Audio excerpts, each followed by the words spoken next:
गुरु, हमने आपसे पूछा कैसा चैनल देखेंगे भैया, तो आपने कहा जहां खबरें हों यूपी से यूक्रेन तक। तो देखिए हमारा नया चैनल तक 360, गली से ग्लोब तक।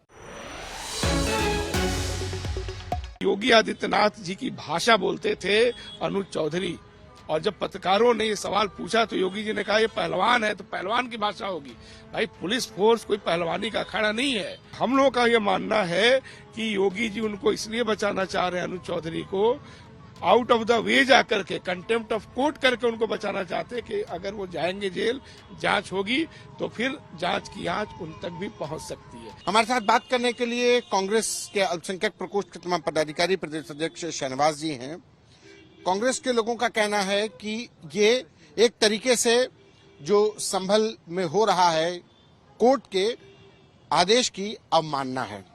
शहनवाज भाई, कैसे देखते हैं इस पूरे मामले को? देखिए, हम लोग तो यही मानते हैं कि पुलिस का एक नाम लॉ एनफोर्सिंग एजेंसी भी है। उसका काम है कानून और कोर्ट के फैसलों को लागू करना। जब यहाँ कोर्ट ने, सीजेएम ने कह दिया कि अनुज चौधरी और तत्कालीन जो एसएचओ थे अनुज तोमर के ऊपर मुकदमा दर्ज होना चाहिए, तो होना चाहिए, आप करिए। आपको अधिकार है कोर्ट जाने का, अपने अधिकारी को बचाने का। आप जब कोर्ट जाएंगे तब जाएंगे, लेकिन आदेश जब आ गया है तो आपको पहले उनको जेल भेजना चाहिए, उसके बाद आप कोर्ट जाइए। अगर कोर्ट कहता है कि इनको छोड़ना है तो छोड़ देगा, रखना है तो रख लेगा। आप ये कैसे कह सकते हैं कि ये फैसला अवैध है? जो मैंने अखबार में पढ़ा उसमें विश्नोई साहब का बयान है कि ये फैसला अवैध है। मैंने पढ़ा नहीं है लेकिन अवैध है, ये आप कैसे कह सकते हैं? इस पूरे फैसले में 9 फैसलों को उद्धृत किया है, जिसमें सुप्रीम कोर्ट से लेके कई राज्यों के हाई कोर्ट्स का भी नजीर है कि ये जो मामला है वो 197 के तहत इनको छूट नहीं देता है, इसके ऊपर मुकदमा दर्ज होना चाहिए। तो आप दर्ज करिए। जब आप दर्ज नहीं करते हैं और ये कहते हैं कि फर्जी है, ये अवैध है, तो एक तरह से आप कानून को चुनौती दे रहे हैं कि उत्तर प्रदेश में कोई कानून लागू नहीं होगा। जो हमारे साहब की इच्छा होगी वही कानून है, और उनकी इच्छा है कि इनको बचाया जाए। तो हम लोग मानते हैं कि कंटेम्प्ट ऑफ कोर्ट का मामला है। ऐसे अधिकारी को तो एसपी बने रहने का ही औचित्य कोई नहीं रह जाता है, जो कोर्ट के फैसले को कह रहा है कि फर्जी है।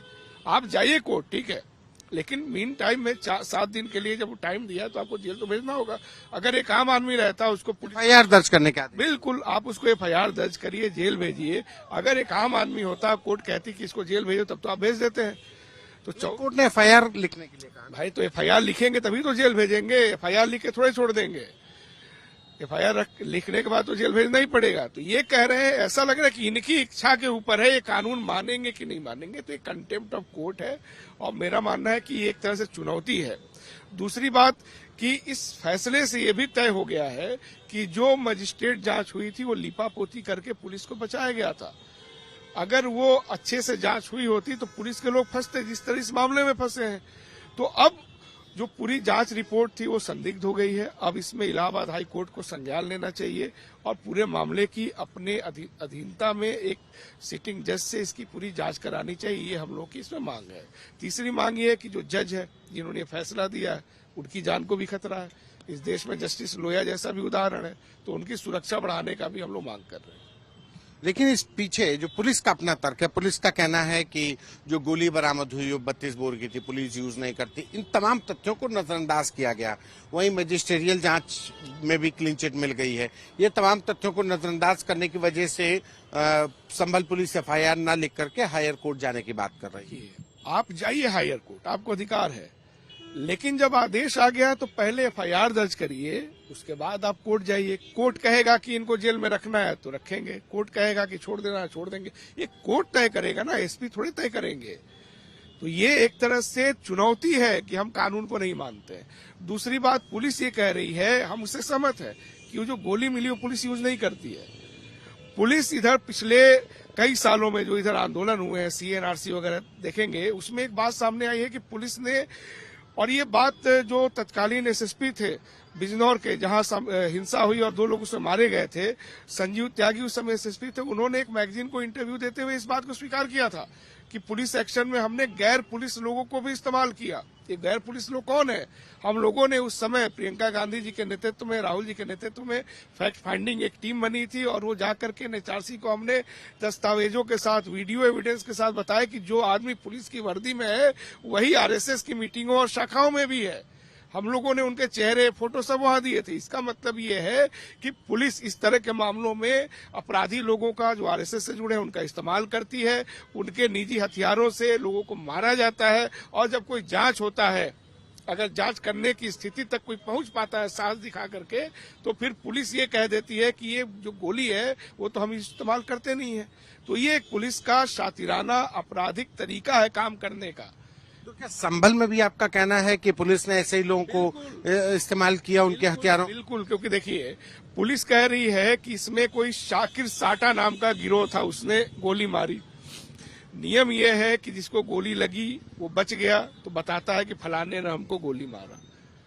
तो जो बच गया वो तो बता रहा है कि पुलिस ने मारा, पुलिस के तरफ से लोगों ने मारा। उसकी बात मानी जाएगी ना, कि इसमें तीसरे पक्ष का बात माना जाएगा जो कहे कि नहीं किसी और ने मारा। अगर कोई एक जो डाइंग एविडेंस होता है, मान लीजिए मर जाता जो कहता तो वही एविडेंस माना जाता ना, वही बयान माना जाता। ये तो मरते मरते बचा, और ये कह रहा है कि हमको पुलिस की तरफ से मारा गया, और पुलिस कह रही है कि नहीं कोई शारिक साटा नाम का कोई अपराधी गिरोह वो मारा। इसी तरह की बात संजीव त्यागी ने भी कहा, जो खुद इस समय जांच के दायरे में चल रहे हैं। बिजनौर में भी उन्होंने यही थ्योरी लाई कि नहीं हमने नहीं मारा, कोई स्थानीय गिरोह था मारा। तो स्थानीय गिरोह वो आप ही के साथ मिलकर क्यों मार रहा है, जो उपद्रव कर रहे हैं आपके नजर में, जो विरोध कर रहे हैं सरकार का या किसी मुद्दे का विरोध कर रहे हैं, उनको मारने में ये सब गिरोह आपके साथ क्यों खड़ा हो रहा है? तो इसका मतलब तो ये भी है कि जो गिरोह है, साटा गिरोह या जो भी उसका नाम है, वो आपका ही बनाया हुआ है या उसका आपके साथ नेक्सस है। मेन मामला ये है कि योगी आदित्यनाथ जी की भाषा बोलते थे अनुज चौधरी, और जब पत्रकारों ने ये सवाल पूछा तो योगी जी ने कहा ये पहलवान है तो पहलवान की भाषा होगी। भाई पुलिस फोर्स कोई पहलवानी का अखाड़ा नहीं है, उसके टर्म्स एंड कंडीशंस हैं, वो संविधान से बंधा हुआ एक संस्था है, वो कोई गुंडों का गिरोह नहीं है कि कुछ भी बोल देगा। तो हम लोगों का ये मानना है कि योगी जी उनको इसलिए बचाना चाह रहे हैं, अनुज चौधरी को आउट ऑफ द वे जाकर के, कंटेम्प्ट ऑफ कोर्ट करके उनको बचाना चाहते हैं कि अगर वो जाएंगे जेल, जांच होगी तो फिर जांच की आंच उन तक भी पहुंच सकती है। ये हम लोगों का अंदेशा है। क्या चाहते हैं आप लोग, क्या होना चाहिए? हम लोग चाहते हैं कि पहले तो जो जज हैं जिन्होंने ये फैसला दिया, एक ऐसे दौर में जब जुडिशरी का एक बड़ा हिस्सा सरेंडर करता जा रहा हो, किसी ने 9 फैसलों को उद्धृत करके अगर ये जजमेंट दिया है तो उनकी जान को खतरा है, उनको भी सुरक्षा दिया जाए। इस देश में जस्टिस लोया जैसा प्रकरण भी सामने आ चुका है। दूसरा, इनको तत्काल जेल भेजा जाए, अनुज चौधरी जी को और अनुज तोमर जी को, क्योंकि ये बाहर रहेंगे तो इन्फ्लुएंस करेंगे। इतना इनका इन्फ्लुएंस था कि एक आदमी को गोली लगी तो मुरादाबाद, अलीगढ़, संभल के डॉक्टरों ने इलाज करने से मना कर दिया। 3 दिन तक वो घर में छिपा रहा, बाद में उसको अपनी मोटिव और पहचान बदल करके उसका इलाज करवाना पड़ा। तो सोचिए, ये तो किसी पुलिस का काम नहीं हो सकता। पुलिस तो मित्र होती है, लेकिन इतना खौफ है कि अगर पुलिस ने आपके खिलाफ एक्शन लिया, गोली लग गई तो आप इलाज भी नहीं कराए। तो ये लोग अगर बाहर रहते हैं तो जांच को प्रभावित करेंगे, उनको जेल भेजा जाए। तीसरी हमारी मांग है कि जो मजिस्ट्रेट जांच थी वो फर्जी साबित हो चुकी है। अब इस पे इलाहाबाद हाई कोर्ट को एक जांच आयोग, न्यायिक जांच आयोग बना करके किसी सिटिंग जज के नेतृत्व में इस पूरे प्रकरण की जांच करानी चाहिए। ये हम लोग की मांग है। धन्यवाद।